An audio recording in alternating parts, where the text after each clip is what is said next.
सांसद जी, आज आप नमो मेडिकल कॉलेज सिलवासा स्थित गए थे। वहाँ आप विजिट करने गए थे, क्या क्या उद्देश्य क्या था आपका? एक्चुअल में मैं नमो मेडिकल इसलिए गया था कि अभी कुछ समय से लगातार ऐसे अभिभावक जिनके बच्चे नमो मेडिकल में पढ़ रहे हैं, उनके अभिभावक मेरे पास बार बार आ रहे थे और शिकायतें कर रहे थे कि वहाँ पर जो पानी की व्यवस्था है वो पानी की व्यवस्था बराबर नहीं है, या तो लाल पानी कभी निकलता है, लाइटें चली जाती है। बोले एग्जाम के टाइम पे लाइटें चली जाती है वहाँ हॉस्टल में, तो घंटों घंटों तक लाइट नहीं आती और एग्जाम की प्रिपरेशन में बच्चों को तकलीफ आती है। वहाँ की खाने की दिक्कत थी, फैकल्टी को लेकर बातें आती थी, और सबसे दुखद और गंभीर बात थी जो हमारी पीजी की सीट 26 जितनी सीट जो दमनदीव के लिए बढ़ाई गई थी, जिसमें SC ST OBC तक की रिजर्व सीट भी ऑल इंडिया के लिए ओपन कर दी गई है।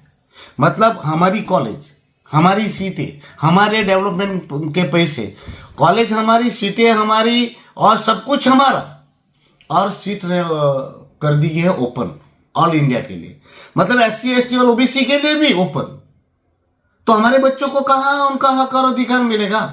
हमारी कॉलेज में हम क्यों ओपन में जाए? ये बात मुझे वहां जानने को मिली और वो बहुत ही गंभीर और दुखद है। और वहां पर मुझे जानने को ये मिला कि उन्होंने कहा भी कि ये क्राइटेरिया जो है वो हमारे दमनदीव और दादरा नगर हवेली के बच्चों को लेकर बनाया जाए, ताकि ये सीटों का बेनिफिट हमारे दमनदीव और दादरा नगर हवेली के बच्चों को मिले। पर यहाँ के अधिकारियों ने ऐसा कहा कि नहीं, इसको ऑल इंडिया के लिए इस साल खोल दिया जाए। मतलब पर्टिकुलर लोगों को ये सीट बेचने का कारस्थान किया जा रहा है या षड्यंत्र किया जा रहा है, ऐसा मुझे लग रहा है। यानी इसमें लाखों करोड़ों रुपया का कौभांड होने की मुझे शक्यता लग रही है।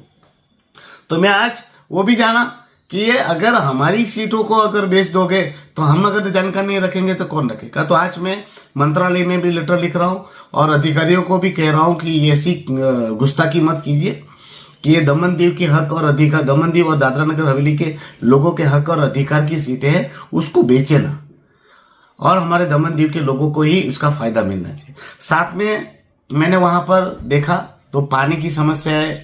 अभी तक मुझे ऐसा नहीं लगा कि वहां पानी की समस्या है। वही मधुबन डैम है, थोड़ी प्रॉब्लम होगी, उस पर मैंने डिस्कस किया है कि कैसे उसको निपटारा किया जाए, और उन्होंने मुझे आश्वस्त किया कि ये समस्या नहीं रहेगी।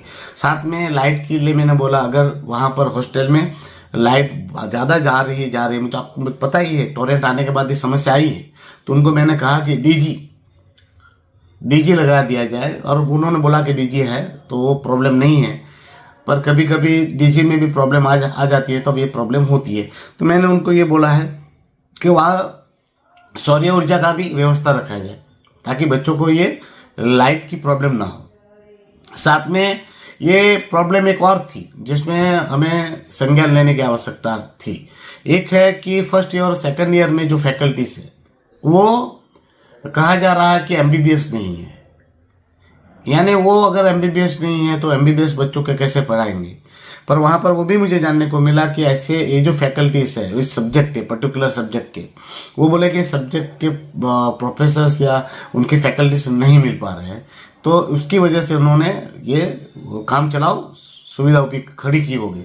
पर मैं उनसे भी मैंने रिक्वेस्ट की है कि आप चाहे तो सैलरी ज्यादा दीजिए, पर फैकल्टीज प्रॉपर चाहिए।